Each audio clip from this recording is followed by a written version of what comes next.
안녕하세요. 행운을 배달하는 로또존입니다. 오늘은 1231회 로또 분석을 준비하면서 조합의 큰 방향을 잡아주는 아주 중요한 기준을 살펴보겠습니다. 바로 총합과 홀짝입니다. 번호 하나하나를 고르기 전에 먼저 총합이 어느 구간으로 들어올 가능성이 높은지, 그리고 홀수와 짝수의 비율은 어떤 조합이 가장 안정적인지 확인해보면 조합의 방향이 훨씬 선명해집니다. 오늘 영상은 어렵게 가지 않겠습니다. 지금 화면에 나가는 총합 그래프를 보면서 평균 회기, 중앙값, 상단 고점, 하단 저점, 그리고 1231회가 수렴할 수 있는 넓은 예측 구간까지 차근차근 설명드릴게요. 먼저 총합이라는 건 당첨번호 6개를 모두 더한 값입니다.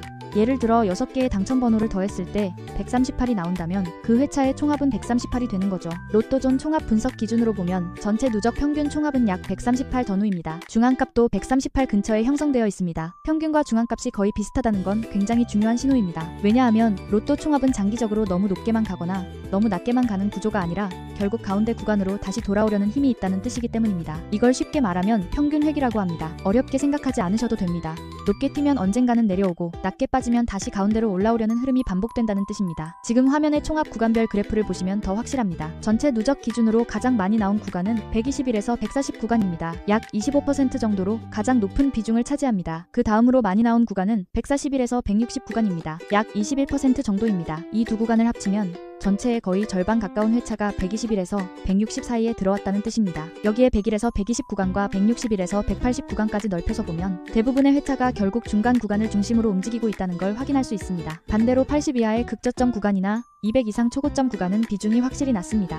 즉, 총합은 너무 낮거나 너무 높은 쪽보다는 가운데 구간으로 수렴하려는 성향이 강하다고 볼 수 있습니다. 그럼 1231회는 어디를 봐야 할까요? 여기서 가장 중요한 최근 흐름을 꼭 반영해야 합니다. 1228회 총합은 193이었습니다. 상당히 높은 상단 고점이었죠. 1229회 총합은 167이었습니다. 193보다는 내려왔지만 여전히 평균보다 높은 구간입니다. 그리고 1230회 총합은 110이었습니다. 이 112가 정말 중요합니다. 앞선 두 회차가 193, 167로 상단 쪽에 있었는데 1230회에서 112까지 내려오면서 흐름이 한번 강하게 꺾였습니다. 그러니까 1231회를 볼 때는 단순히 최근에 총합이 높았다로만 보면 안 됩니다. 정확히는 상단 고점이 두 번 나온 뒤 1230회에서 하단 저점 구간이 한 번 발생했다, 이렇게 봐야 합니다. 이 흐름은 1231회에서 다시 평균권으로 수렴할 가능성을 열어줍니다. 최근 10회 총합 평균을 보면 약 144 수준입니다. 최근 10회 중앙값은 약 147 정도입니다. 전체 평균 138보다 살짝 높은 편이지만 1230회 112가 들어오면서 과열됐던 흐름이 한 번 식은 상태입니다. 그래서 1231회는 다시 120대에서 150대 사이, 즉 평균권 중심으로 돌아오는 그림을 우선으로 보는 것이 합리적입니다. 다만 로또는 늘 변동성이 있기 때문에 너무 좁게 잡으면 위험합니다. 그래서 로또존에서는 이번 1231회 총합을 3단계로 나눠서 보겠습니다. 가장 넓은 적중률 중심 대응 구간은 101에서 160입니다. 이 구간은 1230회처럼 112 근처의 낮은 흐름이 한 번 더 이어질 가능성까지 열어두면서 동시에 평균권 복귀까지 함께 담는 넓은 범위입니다. 하지만 조합을 만들 때 이 범위를 그대로 쓰면 너무 넓습니다. 그래서 실전 메인 구간은 121에서 160으로 보는 것이 좋겠습니다. 이 구간은 누적 데이터에서 가장 강하게 반복된 중심 구간입니다. 특히 121에서 140, 141에서 160 두 구간이 전체에서 가장 많이 나온 핵심 구간이기 때문에 1231의 총합의 중심축으로 보기 좋습니다. 조금 더 압축해서 가져가고 싶은 분들은 125에서 155를 중심으로 잡으시면 됩니다. 정리하면 이렇게 보시면 됩니다. 1231의 총합은 넓게는 101에서 160까지 열어두되 실전 중심은 121에서 160, 압축 조합은 125에서 155를 우선으로 보는 전략입니다. 특히 1230회 총합 112가 나왔기 때문에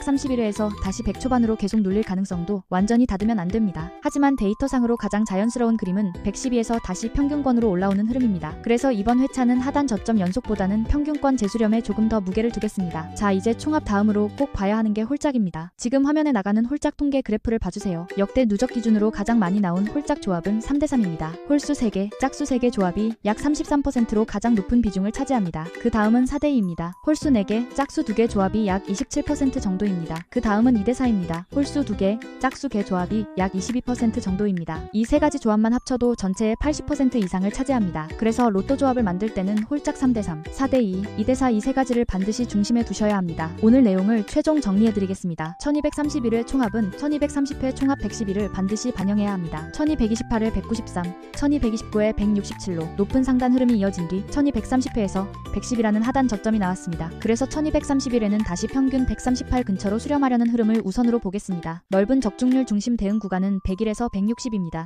하지만 실전 조합의 중심은 121에서 160입니다. 조금 더 압축해서 가져가실 분들은 125에서 155를 중심으로 보시면 좋겠습니다. 홀짝은 4대1을 1순위, 3대3을 2순위, 2대4를 3순위로 잡고 조합을 구성하는 것이 가장 합리적입니다. 여기에 단독 출연수는 1개에서 2개 정도만 챙기고 2에서 5수 필터를 조합의 뼈대로 잡아주시면 훨씬 안정적인 조합 방향을 만들 수 있습니다. 이제 다음 섹션에서는 이 총합과 홀짝 조건을 바탕으로 실제 예상수와 제외수를 어떻게 연결해서 조합의 덩치를 줄일 수 있는지 이어서 살펴보겠습니다. 오늘 영상이 도움이 되셨다면 구독과 좋아요 꼭 부탁드릴게요. 구독과 좋아요는 무료지만 로또존에게는 정말 큰 힘이 됩니다. 로또존은 앞으로도 단독 출연수, 2에서 5수 필터, 제외수, 종합 예상수까지 흥미진진한 다양한 분석으로 여러분의 로또 조합에 도움이 되는 데이터를 전해드리겠습니다. 이번 주도 대박 기운 가득하게 로또존과 함께 1등 길만 걸으세요. 감사합니다.